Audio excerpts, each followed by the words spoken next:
Welcome to Mouhas diary my channel.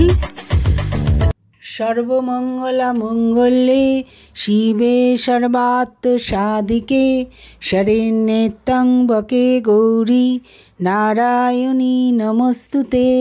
সৃষ্টিস্থিতি বিনাশানং শক্তিভূতে সনাতনে গুণাশ্রয়ে গুণময়ে Narayani নমস্তুতে।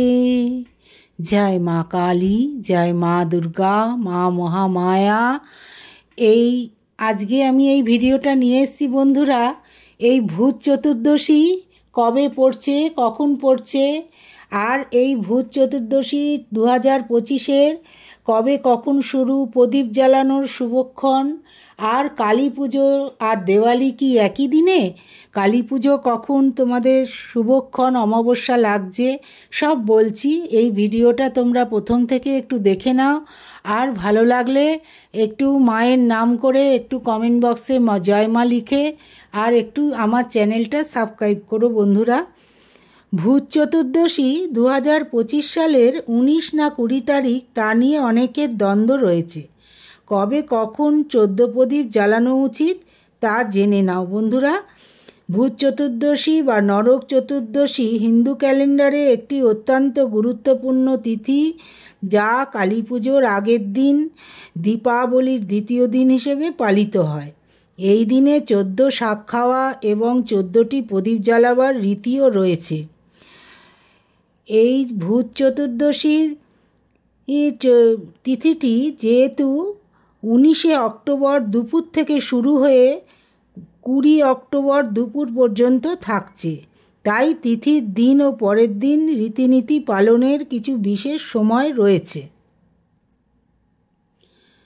ভূত চতুর্দশী শুরু হচ্ছে 19 অক্টোবর 2025-এর দুপুর 1:51 আর ভূত চতুর্দশীর তিথি শেষ হচ্ছে 20 অক্টোবর সোমবার দুপুর 3:44। আর ভূত চতুর্দশী তিথিটি যেহেতু 20 অক্টোবর সোমবার সূর্যোদয় থেকে চতুর্দশী তিথি শেষ না হওয়া পর্যন্ত দিনটি পালিত হবে। 14 প্রদীপ দেওয়ার শুভ সময় হচ্ছে সন্ধ্যাবেলায় এই 14 প্রদীপ 14 বাতি দেওয়ার যে প্রচলিত রীতি আছে বন্ধুরা, তোমরা 14 প্রদীপ দেবে। এই ভূত চতুর্দশীতে 14 প্রদীপ জ্বালানোর রীতি প্রচলিত রয়েছে বহু প্রাচীনকাল থেকেই, কিন্তু শুধু 14 পুরুষের জন্যই কি এই দীপ জ্বালানো হয়ে থাকে? ভূত চতুর্দশীর দিন বহু পরিবারে 14টি প্রদীপ জ্বালানোর রীতি রয়েছে, কিন্তু এই দিন 14টি প্রদীপ কেন জ্বালানো হয় তা নিয়ে বহু মত প্রচলিত। কেউ বলে 14 পুরুষের উদ্দেশ্যে নিবেদন করা হয় এই 14টি প্রদীপ। আবার কারো কথায় এই প্রদীপগুলি 14টি ভুবনের প্রতীক। 14 পুরুষের উদ্দেশ্যে এটি সবচেয়ে প্রচলিত বিশ্বাস। মনে করা হয় এই 14টি প্রদীপ বংশের 14 জন পূর্বপুরুষের উদ্দেশ্যে জ্বালানো হয়। এই প্রদীপ জ্বালিয়ে তাদের আত্মার শান্তি কামনা করা হয় এবং মনে করা হয় যে অন্ধকার থেকে তারা যেন আলো দেখতে পেয়ে নিজেদের পথে ফিরে যেতে পারেন। অনেকে মনে করেন পিতৃপক্ষের পর এই তিথিতেই পিতৃপুরুষেরা পিতৃলোকে ফিরে যান, তাই তাদের পথ দেখানোর জন্যে এই আলোর ব্যবস্থা। 14 ভুবনের প্রতীক। পুরাণ অনুসারে 14টি ভুবনের 7টি স্বর্গলোক এবং 7টি পাতাল লোক উল্লেখ পাওয়া যায়। এই 14টি প্রদীপ সেই 14টি ভুবনের অধিবাসীদের প্রতি সম্মান জানাতে বা 14টি লোককে আলোকিত করার প্রতীক হিসেবে জ্বালানো হয়। অশুভ শক্তি দূর করা বা যমের পূজা। এই দিনটি নরক চতুর্দশী বা যম চতুর্দশী বলেও ডাকা হয়।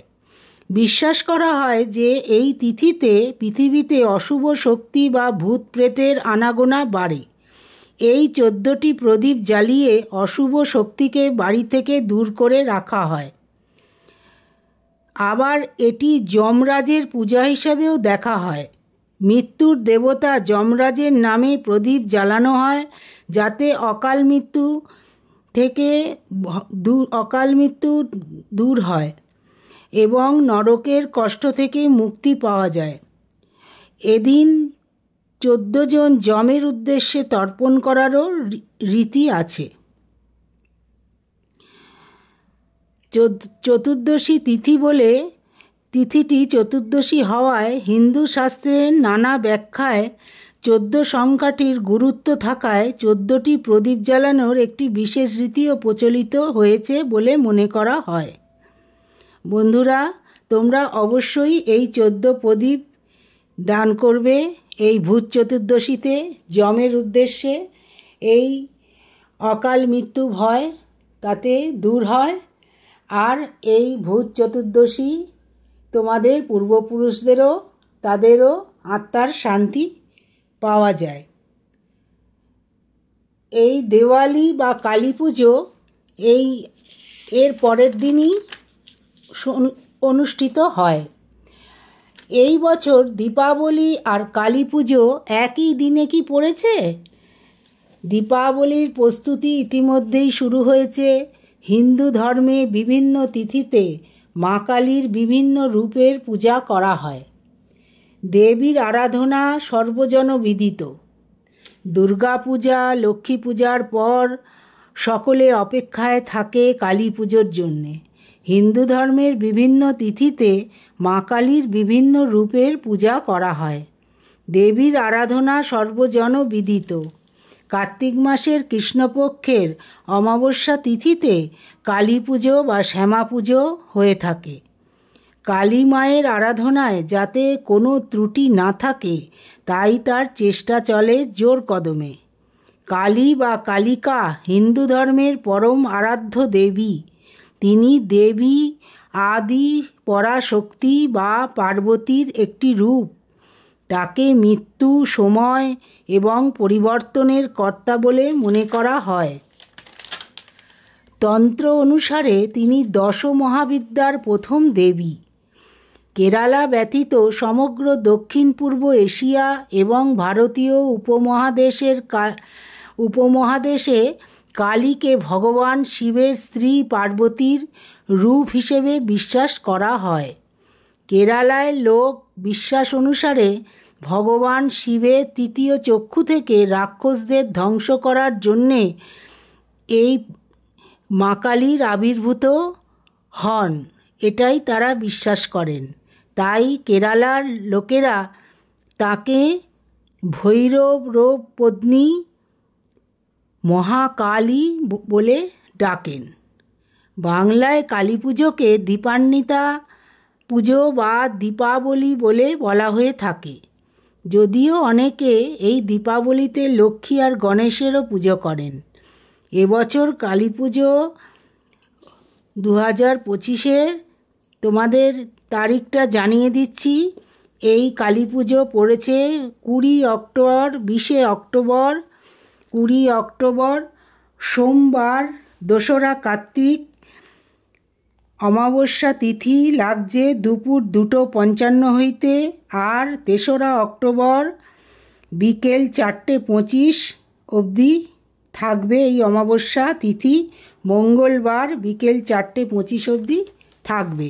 সুতরাং সোমবার দিনই রাত্রিরে অমাবস্যাতে কালী পুজো অনুষ্ঠিত হবে।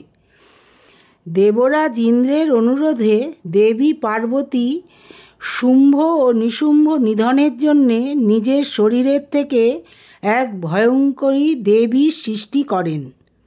এই শুম্ভ আর নিশুম্ভ অসুরকে মারার জন্যে তারা এত শক্তিশালী হয়ে গেছিল যে স্বর্গরাজ্য দখল করতে গেছিল। ব্রহ্মার বরে তারা প্রচণ্ড প্রতাপশালী হয়েছিলেন। সেই জন্যে দেবতারা অত্যাচারে জর্জরিত হয়ে মা পার্বতীর কাছে গিয়ে বলেন যে তিনি এর নিধনের জন্যে অসুরদের মা দেবীর শরণাপন্ন হয়েছিলেন এবং দেবী পার্বতী তার শরীরের ক্রোশ থেকে এক ভয়ঙ্করী দেবীর সৃষ্টি করেন, যিনি দেবী হলেন মা কালীর আদি রূপ। এই দশমহাবিদ্যার প্রথম দেবী হলেন দেবী কালী। অশুভ শক্তি নিধনের উদ্দেশ্যেই দেবতাগণের অনুরোধে দেবী পার্বতী এই দেবী কালীর সৃষ্টি করেন। এই মা কালীর রুদ্ররূপ চামুণ্ডা রূপে তিনি এই অসুর কুলকে নিধন করেন এবং এই তত্ত্বপুরাণে দেবী কালীর একাধিক রূপভেদের উল্লেখ পাওয়া যায়, যেমন কৃষ্ণকালী, দক্ষিণা কালী, সিদ্ধকালী, গুহ্যকালী, শ্রীকালী, ভদ্রকালী, চামুণ্ডা কালী, শ্মশান কালী ও মহাকালী। এছাড়া বিভিন্ন মন্দিরে ব্রহ্মময়ী মায়ের, ভবতারিণী, তারামা, বড়মা, আনন্দময়ী ইত্যাদি নামে মা কালীর পূজা বা উপাসনা করা হয়। মায়ের এত সুন্দর রূপ, মা এই অসুরকে নিধন করে দেবতাদের শান্তি দিয়েছিলেন, আর এইভাবে মর্তে তার পূজা হয়। Thanks for watching Mouas diary.